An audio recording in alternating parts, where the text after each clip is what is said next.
Henry and Gordon were lonely when Thomas left the yard to run his branch line. They missed him very much. They had more work to do and had to fetch their own coaches. The big engines thought they were too important to fetch coaches. James grumbled too. "We get no rest, we get no rest," they all complained. But the coaches only laughed. "You're lazy and slack, you're lazy and slack," they answered. Altogether, the engines were causing Sir Topham Hatt a great deal of trouble. The big stations at both ends of the line each have a turntable. Sir Topham Hatt had made them so that the tender engines can be turned around because it is dangerous for them to go fast backwards. Little tank engines like Thomas don't need turntables. They can go just as well backwards as forwards. But to hear Gordon talk, you would have thought that Sir Topham Hatt had given him a tender just to show how important he was.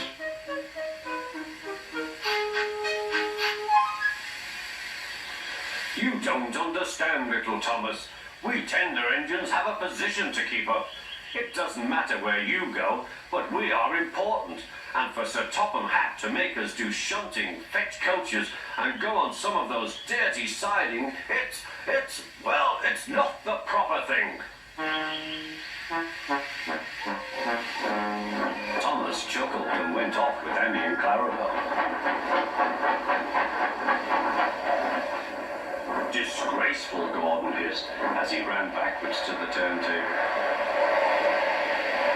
The turntable was in a windy place close to the sea, and if he was not on it just right, he put it out of balance and made it difficult to turn.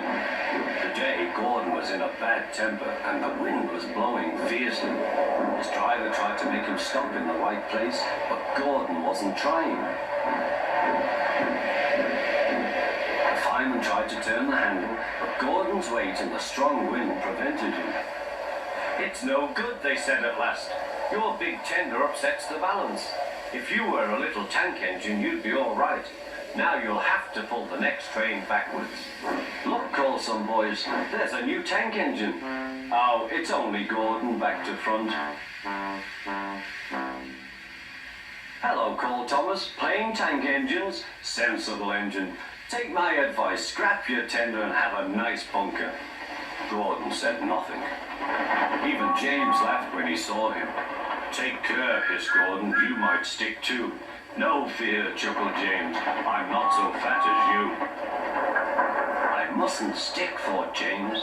He stopped on just the right place to balance the table. It could now swing easily. Gordon arrived in time to see everything. James turned much too easily. The wind popped him round like a top. He couldn't stop.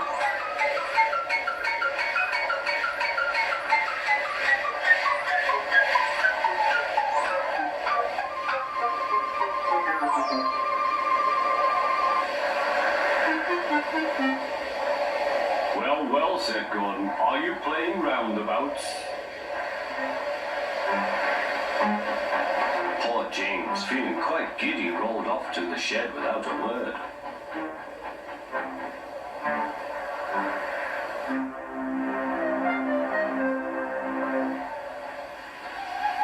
That night, the three engines had an indignation meeting.